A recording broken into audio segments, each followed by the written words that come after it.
Righto, what's happening, guys? Welcome to the stable. I've been invited here by Jax. You would have seen his video before about his Supercoach team. Now it's my turn. My name is Tommy. I'm going to do my Supercoach team for 2026, and we're going to go through it, have a look. My team's a little bit different to Jax. I'm going to explain why I pick certain players and the best tips for you guys and what you're going to do for 2026. There's a lot of things you need to keep in mind, and there's structure that you need to sort of figure out for 2026. You have to remember what you're going to do. You have to have a plan. You need to stick with the plan, because if you go in there with a certain idea and it doesn't work early on, you can really sort of stuff yourself up. You can get in a little bit of a pickle. So we're going to go through it. I'll show you my team and I'll explain why I picked certain players, who to stay away from, in my opinion, and maybe some primos that you might not have thought about. But we'll go through it all. So let's jump in and we'll pick our team. So look, here we are on the Supercoach page. Now, there's always a thing with Supercoach. Like I said, you have to have an idea, an understanding of what you're going to do, the plan that you're going to do for 2026. Now, a lot of people I've seen so far on these Supercoach pages, they've made teams and they're trying to get that middle ground, that mediocre ground, I like to call it. That around about that 400,000, that 300,000. That's the middle ground you want to stay away from, in my opinion, personally. I think if you get too many of those 400 to 300,000 players, you can make it really hard for yourself. You could put yourself in a bit of a hole, because what happens is there's not much growth there for those players. You end up getting too many mediocre players that don't score you those high scores that you need to win rounds, and also they don't really jump that much. So let's go through it. I'm going to go through my defenders. We'll break it down, and I'll talk about some of the reasons why I've picked them, and maybe some other potential options that you might want to go for. But we'll go through it. So first off, number one, in my opinion, it just has to be Messiah, the Messiah. I mean, if you're not having him in your team, I can understand why. Look, he's very expensive, 622,000 off the rip. It's expensive. It is expensive. But I'm going to explain to you my theory on this. I pick more primos at the start than I do, let's say, that middle ground, like I was saying before, and I have less rookies in there. The reason being for this is because you have to think about the trades it's going to take you in order to get that player. So, for example, if you think that Wangani Millera is too expensive, how many trades is it going to take you in order to get him? Now, he might drop down to 500,000, potentially. I don't think he will. I think it's pretty unlikely. He's going to score pretty high most games because he's such a good footballer. He's going to be used in the middle, I've heard, but we'll see in the pracky matches what happens. But he's just consistent. He probably had one of the best purple patches of all the players last year. Obviously, Rao won the Brownlow. He was the best player, but I don't think there was a better player in terms of a patch than Wangani Millera. I don't think you're going to be led astray if you go for Messiah. Now, look, you could take him out, and if you're thinking, you know what, I prefer Sinclair. Yeah, that's a fair option. You look at the percentage here of the owned, and this is another thing you have to take into consideration with Supercoach, is the percentage of the owned players. Now, because the pods in your team is what ultimately is probably going to win you matches, and if you want to win the whole thing, you need to have more pods than players that are the same. So Sinclair is only at 4%. So not a lot of people have Sinclair. Now, that's staggering to me, because Sinclair is a proven points getter, 112 on the average. He's a really high gettable user. Uses it pretty well. He's always going to take those kickouts from the back. So having Sinclair is not a bad option. It saves you a little bit as well if you want to go for him. But in my opinion, I just can't go past Messiah. So he's my number one, but you wouldn't be astray using Sinclair. That would be a fine option. Number two, it's Lockie Whitfield for me. Lockie Whitfield never lets me down. He never lets me down. He is so reliable. Now, there is a discussion to be had with Lockie Whitfield. Is he going to be that mainstay down the back? Are they transferring that sort of this role to Ash? They did a little bit last year.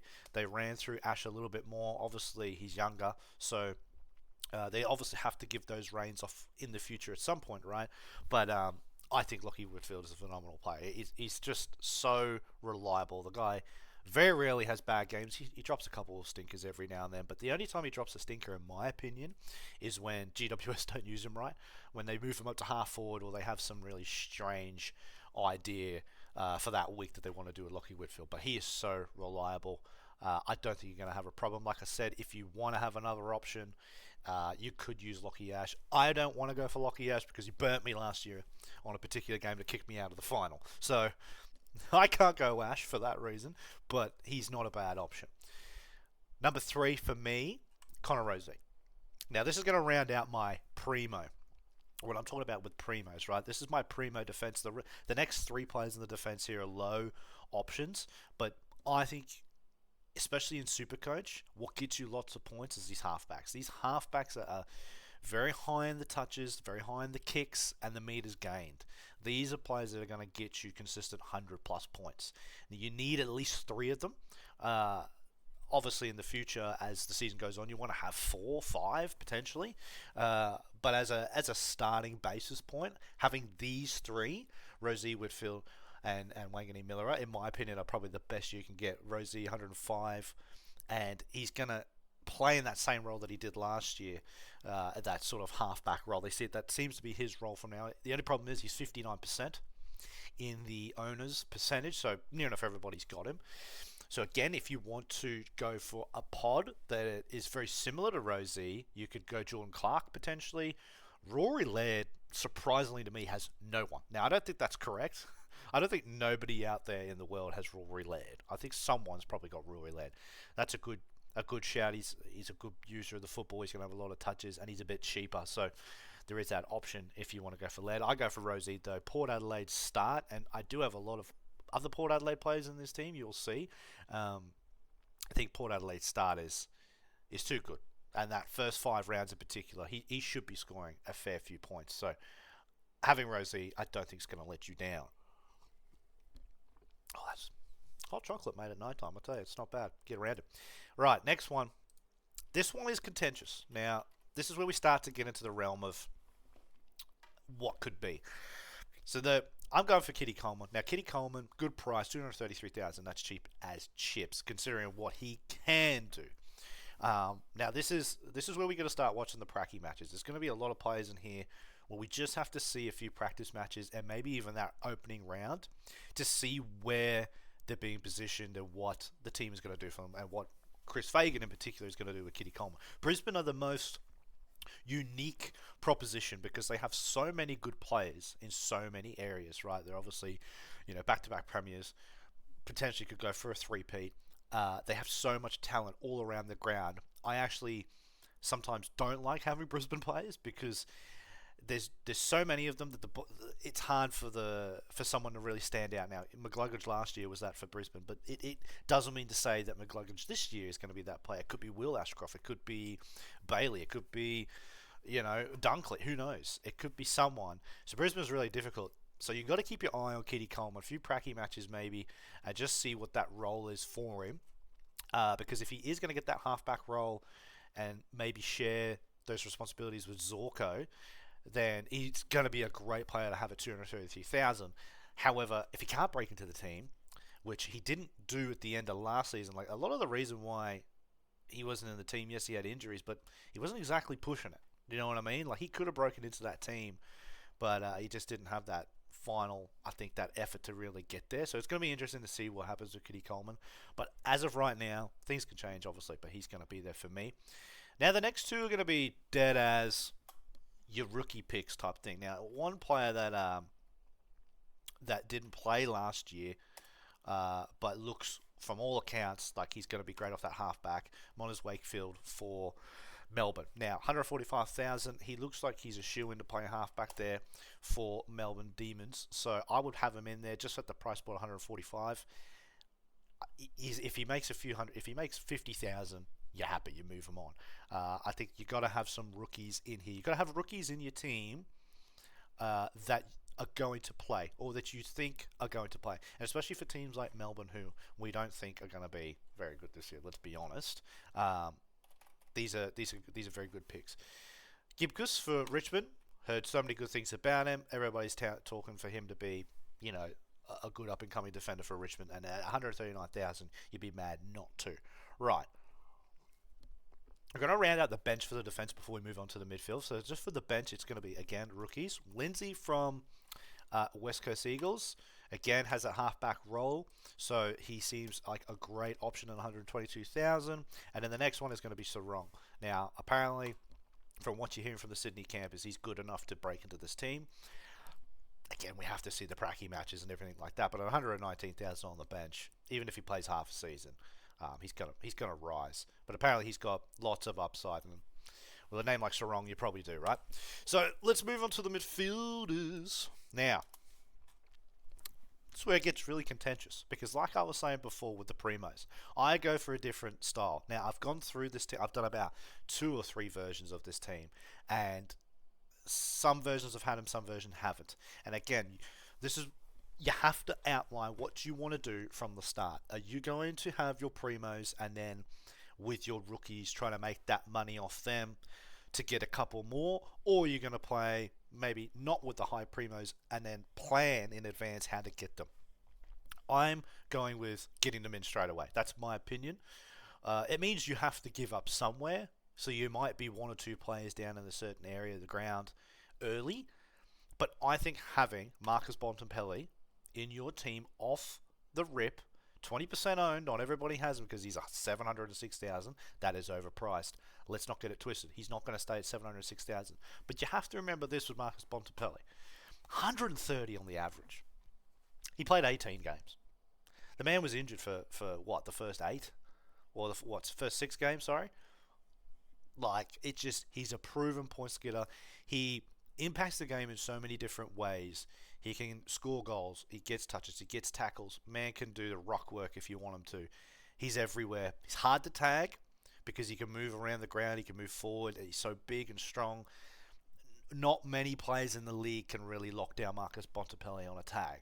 So yes, 706,000 is astronomical, but I just think if you get him in early, he's not going to let you down. And it's just a position you don't have to worry about. It's then you don't have to think, crap, how do I get Bont into my side? And that's what happened to me last year. You know, towards the end of the season, halfway through the season, when he came back, we didn't have him, right? So then I had to figure out a way how to get Marcus Bontempelli into the team. And of course, you have to then trade 2 to 3, maybe even potentially 4 players to get Bont in, because you just have to have him. So I want to get him in straight away.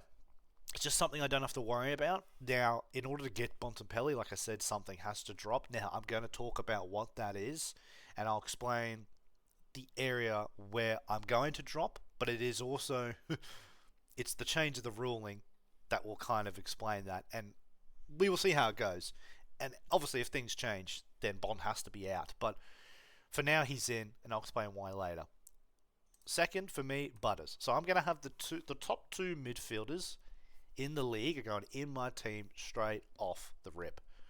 I don't have to worry then. I've got the 2 best midfielders in the competition, in my opinion. Zach Butters in the first 5 games is going to kill. He is going to kill. They've got one of the best schedules in terms of a midfielder, and a primo midfielder in Butters. He's not going to have any trouble. I think in the first 5 rounds, he's scoring 110 plus easy, in my opinion. I'll be very surprised if he doesn't. Because they got some very fortunate games. Port Adelaide. Again, if you think that 56% on the owns and you want to have a pod, McGluggage is there.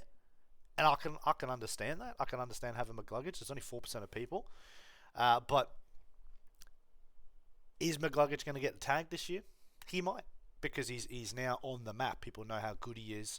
I mean, everybody really should know how good McGluggage is anyway. But he might start to get a tag. That's just something that he hasn't had to deal with.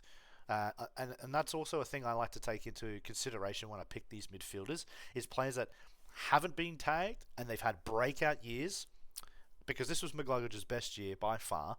And is he going to get a little bit more attention now, considering that probably Lachie Neale, let's say less about Lachie Neale, but Lachie Neale probably isn't going to get the tag anymore. Let's just say that, you know, he's probably dealing with something else. But Hugh McGluggage is probably going to get the most attention in that Brisbane midfield. So you can go him. I think he'll still do well, but he's going to have that, in my opinion, that Nick DAICOS sort of thing where He's going to get tagged, and can he break out of it? There might be some games where he doesn't, and that might piss you off early days. So next one for me, a little bit under the radar this one, but I'm going Bailey Smith. Bailey Smith, he's going into my side. Had such a great year last year. Realistically, didn't very rarely had a bad game, and again, very hard to tag. Because he kind of plays that he's that running, or kind of off the wing, but sort of drifts into the middle. Like, he's such a running player that no one really can get a hard tag on him. And even if you do, he still kind of can break out and get some touches. Only 5% of people have him. 638 is a little bit high, and he doesn't have that mid-forward, which is another thing this year that they're really clamping down on, if you've noticed, that a lot of these players don't have that dual role. And I think maybe because some of these scores that they had last year were so high, and because you could get forwards, you could have rucks in your forwards, and people were breaking the 3,000 point mark weekly, and I don't think Supercoach want that happening. So they've limited the dual player, and he's one of them. So he's not a forward, so he's strictly a mid. I don't think that's a bad thing at all. So I think having Bailey Smith will be fine if you can afford him. My next player in the middle of the ground, I've got to scroll down a little bit because now we have to save our money. Again, all these options in here, if you didn't want to go Bailey Smith, Nick DAICOS. Do you want to go DAICOS? I'm a massive Collingwood fan, as you can see. DAICOS gets tagged every single week. Some weeks he breaks them, and he'll get you 140. Some weeks he doesn't. That's just Nick. The problem with Nick is that he doesn't have somebody else in the midfield that can really help him out. Now, is Josh going to go into the middle this year? That's something to be seen. I don't know. Well, again, we'll have to wait for the practice matches to see what goes on. But Nick is very hard to have in your side because he will drop from 628,000. I guarantee it. He'll get close to 500 because there'll be a couple of weeks he gets tagged. So you can wait on Nick. Have him in your finals, but I don't think Nick is required straight up. Collingwood have some hard games. We actually have a hard fixture list. It's ridiculous. Every single year we seem to get shafted. But you can wait on Nick, in my opinion. So Noah Anderson's schedule, that's another option. Now, if you don't want to have Bailey Smith, you could go for Noah Anderson. If you wanted to drop and maybe save yourself 20k using another area, Noah Anderson's probably a good shout. Brayshaw's a good shout because Sarong tends to get tagged for Fremantle, and then Dawson. I'd say that's probably your options at the good primos. Dawson is probably the only Adelaide midfielder. And then Callahan, Richards, look, they're all good. Max Holmes doesn't have that defensive role, so I'm a little bit hesitant on him. So we're moving down. This is where we need to save a little bit of money. Goulden, I just think Goulden's brilliant. Like, you look at that average, 104, only played 10 games. So if he played 20, now his injury cloud, like, he does get injured a fair bit, so again, we'll just have to see what happens. But he's fit at the moment going into this new season, so I really love Goulden. He gets high touches. Heaney does get tagged from teams.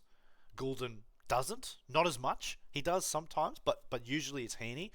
So I stay away from Heaney a little bit, although he's only on the 2% owned and Goulden's on the 35%. So again, looking for that pod. Maybe Heaney is your man. Right, now we're going to start breaking it down because we've got 4 primos here. So we now have to get onto the players that are a little bit less, who I think will jump up to. So I'm going to bring up my team because obviously I've done it before.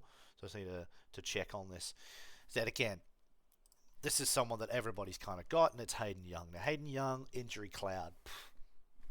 Do I need to say any more about the injury cloud with Hayden Young? If he stays on the ground, that price at 389,000 is a steal. Like, he will go up to 500 plus. He's so extremely talented.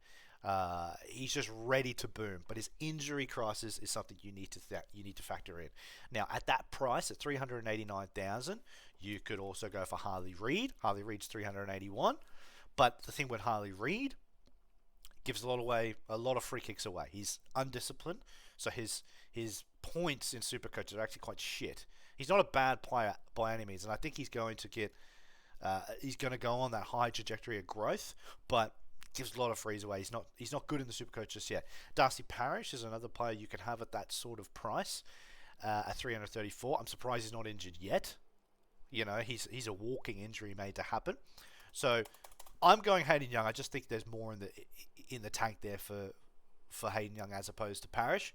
Although, again, Parrish is a fine option.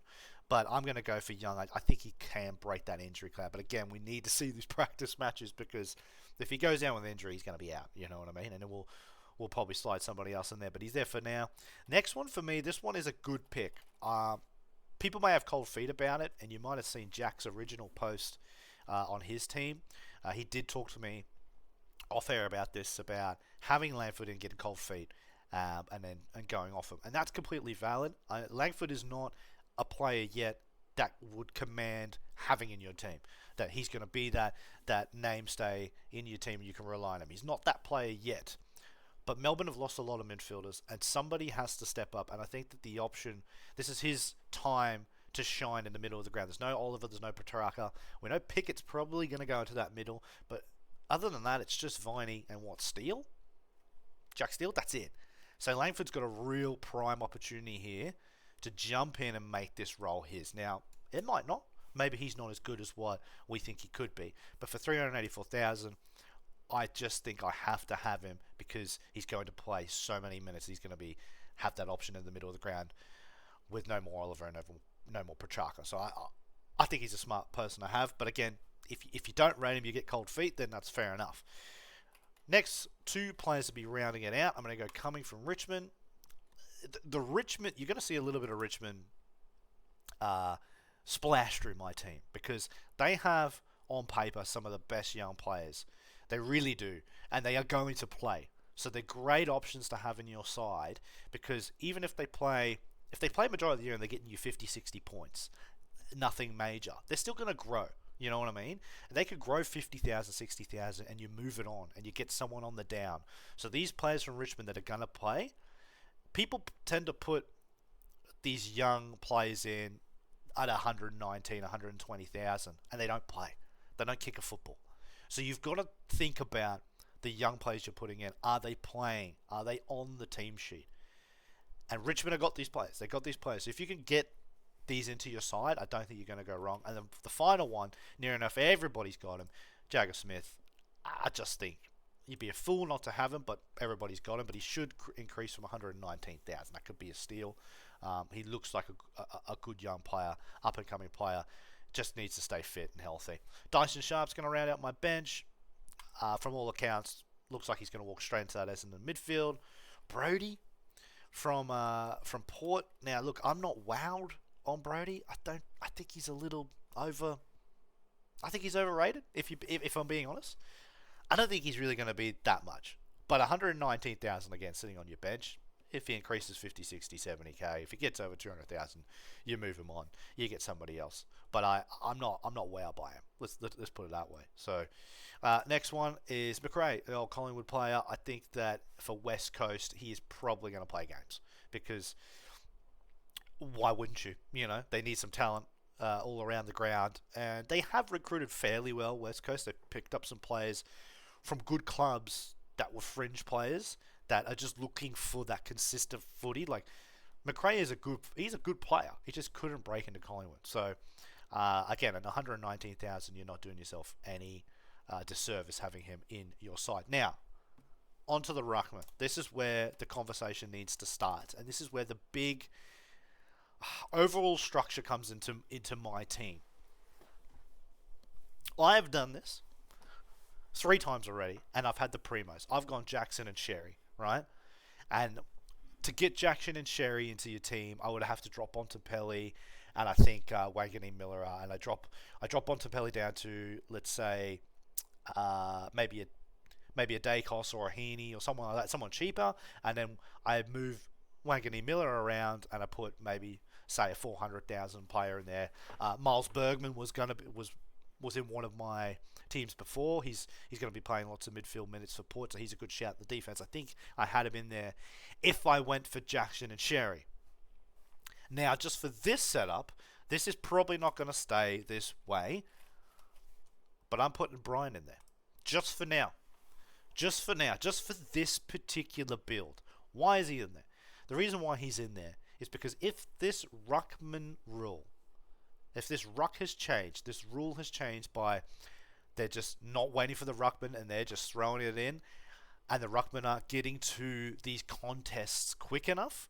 And they're not getting the hit-outs. They're not getting the tackles. They're not getting the clearances. We may see such a drop-off in the ruckmen, in their scores. They might go from 130, 140, what they were capable of getting, maybe down to 80 or 90. And that's a big drop-off for 600,000 plus. Now, last year, you really had to have your Sherry, your Gorns, your Grundys, your Jacksons. You had to have them because you were going to lose.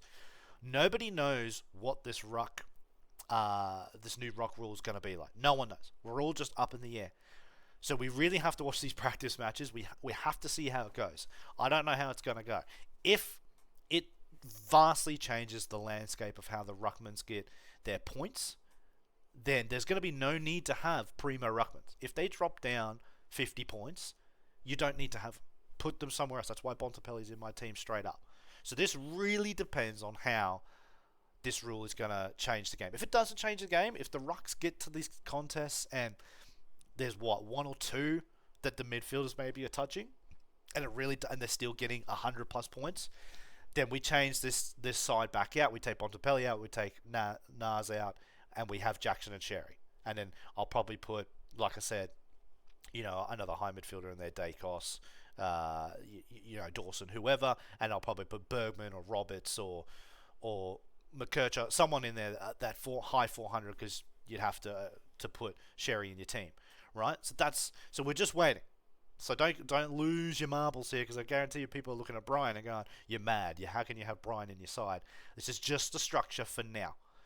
But if it changes the game, because the reason why Jackson's still in there, and I'll explain why Jackson's still in there for that price point, is because Jackson is apparently going to be playing midfield for Fremantle. They are going with Darcy and Cox. That's what we're hearing.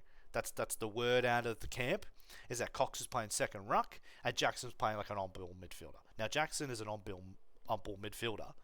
Look out. Because that means he can get at least 15, 20 touches. He's capable of it. He can move forward for a goal. He could still jump into the ruck contest every now and then. He could tackle. He's a player you need to have regardless. Luke Jackson is probably the most athletic ruckman around. If there's any player that can handle this new change, it's Jackson. Let's put it that way. I think some of these big boys, if it vastly changes the way AFL's played, Gorn's going to be fucked. Grundy's going to be fucked. Cameron's going to be fucked. English is going to be fucked. They're all going to be fucked because they're not going to be able to get to the contest in a couple of seconds because they can't get around the ground quick enough. So we just got to see. I don't think Gorn's getting 127 points weekly. I really don't. But we'll see how we go. To fill out on the bench, we're going to go to Reedy, just at that price point for Carlton. Don't think Pitnet's going to play every single game. And obviously losing TDK, yeah, Reedy's probably the better option there. Now, moving into the forwards, this is where it gets interesting. I got Sheasel. If you've noticed through this entire side, I don't have many North Melbourne players. There's a reason for that. Because Alistair Clarkson is a melon, in my opinion. Absolute legend. 4 premierships. You're up there. You're up there, arguably the GOAT. But you're not that anymore. You've lost it, in my opinion. You've lost it. And where I've seen you lose it, you're playing Sheasel at half forward sometimes. So I don't have many North Melbourne players in my side because I can't trust it. I just can't trust the system. I don't know what the fuck they're doing. Apparently McKercher is playing midfield this year. So if you want to run McKercher off the half back, keep that in your brain. He might not be there. So he might not be getting those kickouts and those high touches. So I can't trust it. But Sheasel was so damn good. Again, he's a Bontempelli for me. He's 107 on the average last year. He's so much better than any other forward in the competition. Like the only other player I would have maybe liked to have had was Nick Martin, but the guy's not playing this year. So Sheasel, get Sheasel, you'll be fine. I don't think you're going to have a problem with that. Now look, you've got another options here. Petrarca, a lot of people have Petrarca. Sam Darcy, he's going to probably jump into the ruck work at the forward for the Doggies, and he's going to be scoring lots of goals, contested marks. Sam Darcy is a great shout. If you have him in your team, you're not going wrong. But in my opinion, I'm going Cozzy. Cozzy is going to be getting a lot more points than 91, I can guarantee it, because he's going to be playing midfield. He's going to be their best midfielder. So he's going to be getting a lot more football. Now, is he going to use it better? Is his efficiency going to be better? That remains to be seen.